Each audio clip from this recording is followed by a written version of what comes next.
producing ball bearings 2.65 centimeters in diameter, and the customer has put a specification that the variance should be less than 0.001 square centimeters.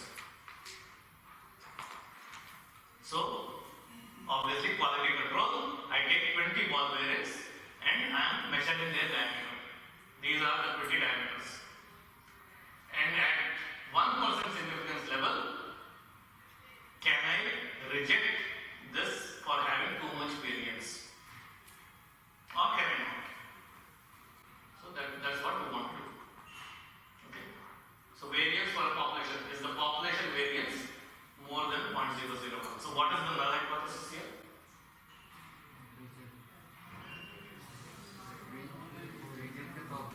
Yeah, so population variance is equal to 0.01. Equal to is limiting, less than or equal to 0.001 square centimeters. When will you reject? If the variance is more than 0.001. You will not reject if it is less than.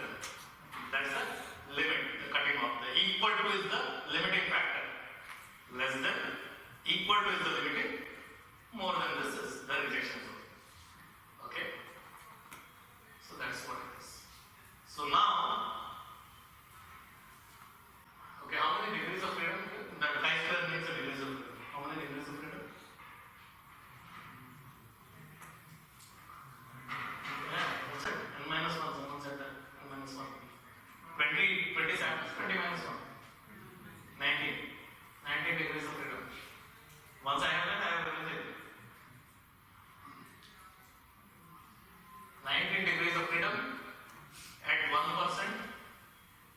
36.191. So this value is 36.191. Now I need to know the actual value for the sample. How do I calculate that?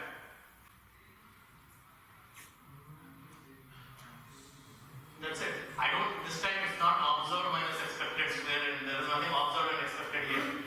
I have sample variance. Sample variance I can calculate. Population variance is my hypothesized value. Hypothesized value, we are agreeing, null hypothesis, that is the value. So that is 0.001. I get 30.8. What do I do? Accept the null hypothesis. What is the null hypothesis? The population variance is less than or equal to 0.001. So I shift the variance. Done. My job is done. It is meeting the quality requirements. Notice that the sample variance is actually more than this 0.001621. It is more than the specified limit. But that's what the statistics is telling me, that it is within the acceptable variation around that 0.001. So this is what we do. So I have separate second.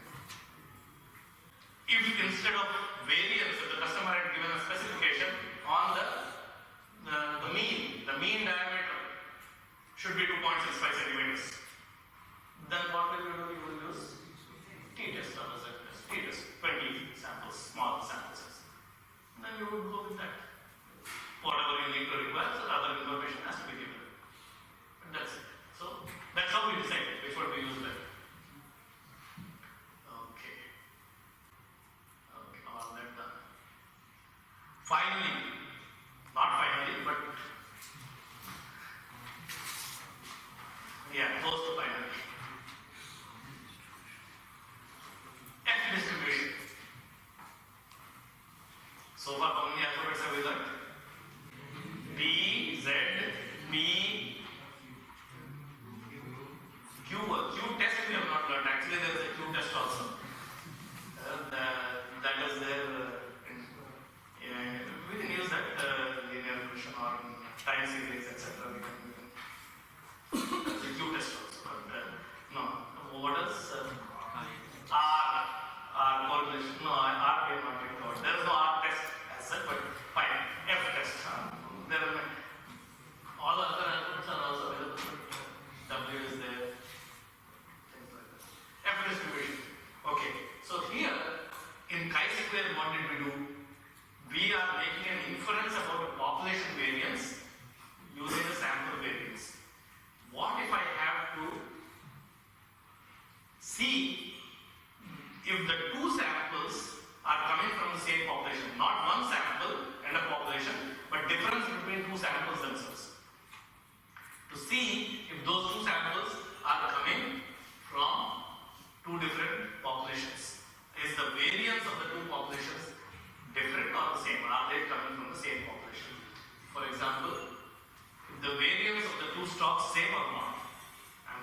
two stocks, are they the same or not? They will have different variances. Do parts manufactured in two shifts or two different machines? So two shifts means I will take a sample from the first shift, I will take another sample from the second shift. Are they coming from the same population or are they coming from different things? If they are different, then there is some problem happening. Just the shift is changing specifications. Or two machines, all the machines are producing the same ball bearings, but I take a sample from here, I take a sample from here. This is something that I used to do all the time in Silicon Valley. Semiconductor things, quality checks at various stages of fitting. Not there, but F goes into ANOVA, and ANOVA is what they always used to run. So, is the I'm testing it on this machine, I'm testing another sample on this machine. If they are different, somewhere they have to control the process, fix it. Because all of the output has to be the same. I cannot be making the chip only from one machine. I have 100 machines going on. Output has to come, they have to be the exact same outputs. If they are different, is there something really coming from different populations? Some raw material being sent differently or whatever, you have to understand that. So, when I want to consider two samples and see if the variance is the same or not, F test comes into play. I am preparing a medicine, a tablet. I have a lot of powder here. I take a powder from here and make the medicine. I take powder from here.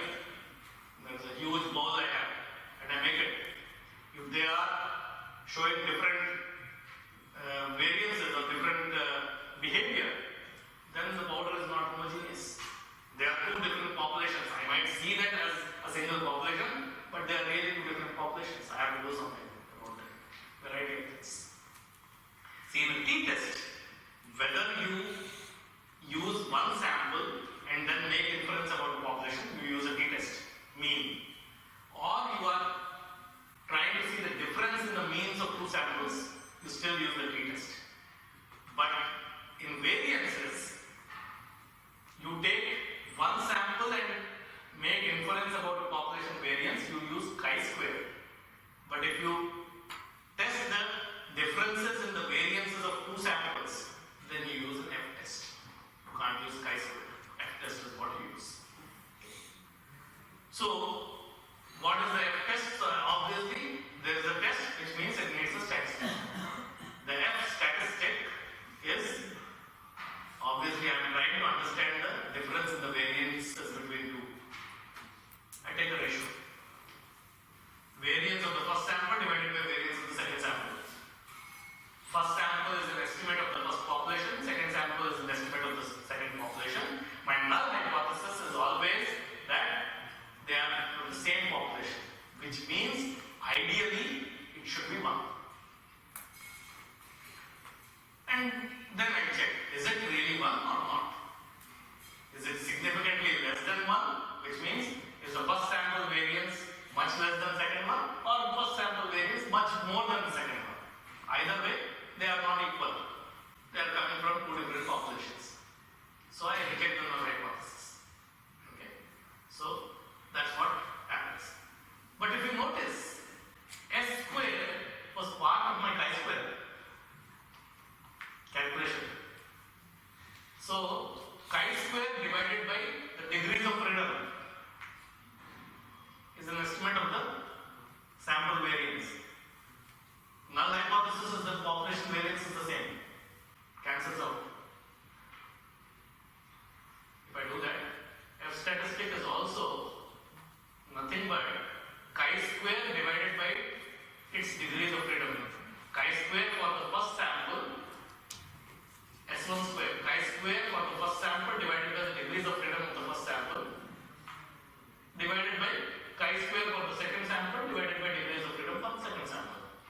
So F statistic, actually F distribution, is nothing but a ratio of two chi-square distributions. Each chi-square divided by its own degrees of freedom. Relationship, I am just trying to talk about, they are related distributions. Chi-square itself is z square. Z standard normal distribution. Normal. All children of the normal distribution. Same family. Shape changes because I'm squaring things. The shape changes. That shape has a different name. Okay, so apart from that, there is nothing much here. So chiral F distribution again. Now I have 2 degrees of freedom. There is a degree of freedom in the numerator and degree of freedom in the denominator. Chi-square had only 1 degree of freedom. T distribution only needed 1 degree of freedom. F requires 2 different degrees of freedom. One for the first sample, one for the second sample. Big deal. It could be the same, it could be different. So the shape changes accordingly. Various shapes. Okay, so let's solve the problem. So again, a manufacturing problem. A machine produces metal sheets with 22 millimeters thickness, and the thickness has changed. I have 2 machines. I take 10 samples, 10 sheets from first machine, 12 sheets from second machine. Well, ideally, you should take equal, but reality is sometimes I take some different things happen. That's how real world works. Okay? But you should always ensure that they are at least reasonably close to each other. You can't take 10 from one and 150 from the other. You are bringing in some more problem there, some more variation there. You should not do it. 10 and 13, 10 and 15, 20 and 30. That's similar range. Okay, so you can do that. No issues. So now I have taken 10 sheets from first machine, 12 sheets from second machine, and I measure the thicknesses and I track it. Company wants to know. What does the company want to know? Is the variance from each sample coming from the same population variance or from different?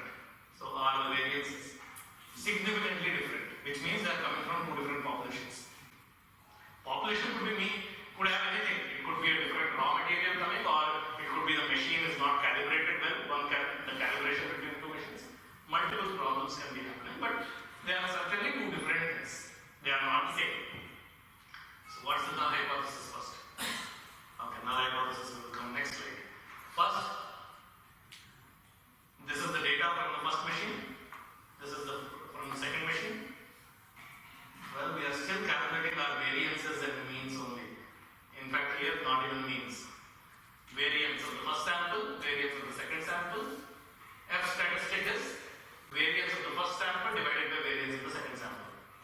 5.62. Rule of thumb, normally higher variance is taken as the first sample, the numerator.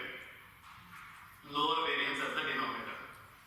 Although it doesn't change the thing. If you had reversed it, you would get 1 divided by 5.62. Instead of falling in one side of the tail, it will fall to the other side of the tail. So really, nothing, analysis doesn't change. Whichever sample you consider as 1 or 2, rule of thumb, higher variance, numerator, lower variance sample, denominator. 5.62. Okay? So now this is my F statistic. What do? I have to compare it with the critical F value. I calculate one value, I compare with critical value. Any hypothesis testing, that's all I do. So first of all, what is the null hypothesis? Same, they are coming from the same population variance. So sigma 1 square is equal to sigma 2 square. Alternate hypothesis? Not equal to. One sample can be much less than the second sample or much more. Either way, I will reject. They are not equal. Two-tailed. F test is inherently two-tailed test, but as we will see next week, in linear regression or even this week if we get to ANOVA, it is a one-tailed test, and I'll explain it like that. But this is a two-tailed test. Numerator degrees of freedom and denominator. 9 and 11. 10 and 12 samples I have taken. 9 and 11. So here is the F table. Now F table, I need 2 degrees of freedom. In Z table, I had, this was the first decimal. This was the second decimal. And then these were all probabilities.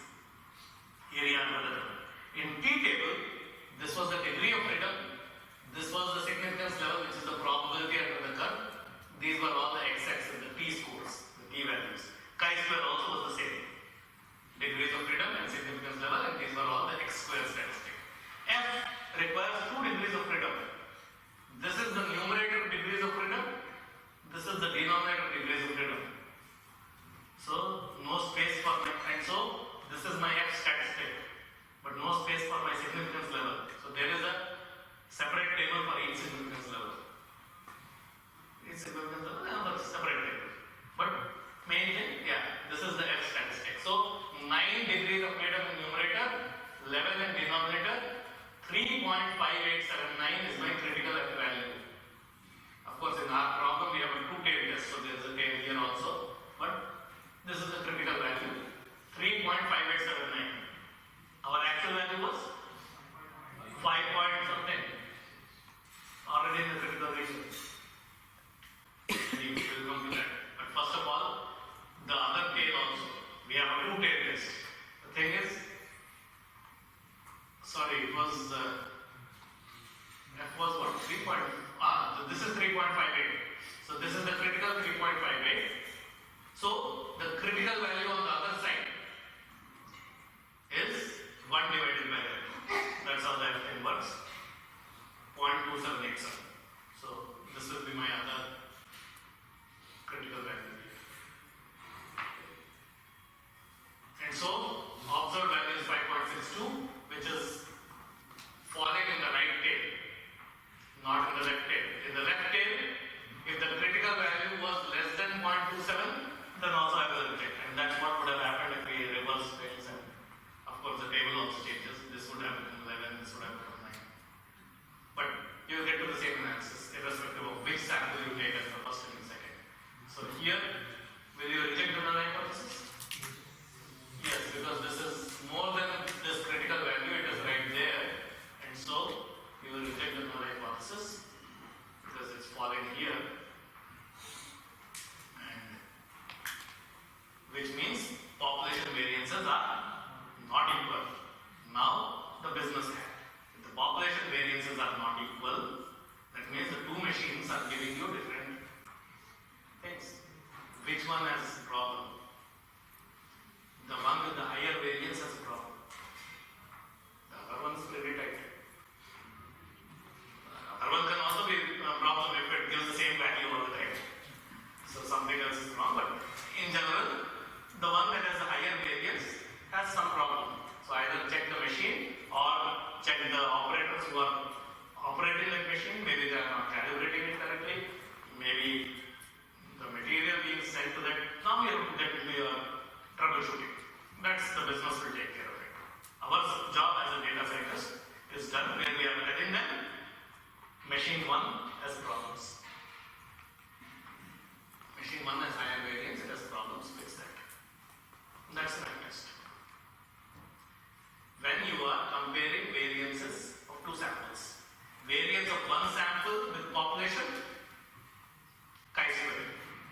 Variance of two samples, F. Mean of one sample with population, Z or T. Differences between means of two samples, Z or T. Same thing works. Okay. F distribution, we just covered that equality of variances. Or it can also play into ANOVA, which we will cover next, where the differences of means, ANOVA test for that. We just said t-test. T-test does one sample with a population or two samples. More than two samples, problematic. ANOVA comes into play. There, F plays a role in ANOVA. And since ANOVA is actually nothing but linear regression, in linear regression outputs, you get ANOVA output essentially, and ANOVA uses F to determine how good your linear model is. The significance is the model, the linear regression model, is that significant or not? F and the corresponding p-value. Same thing there also, the corresponding p-value is used to see if the model is good or not. One aspect of goodness of the model is tested using ANOVA, which uses F. Okay. So we will see that. So we have seen that all these are children of the normal. Chi-square is nothing but many z-squares added. F is the ratio of two chi-squares, each chi-square divided by its degrees of freedom.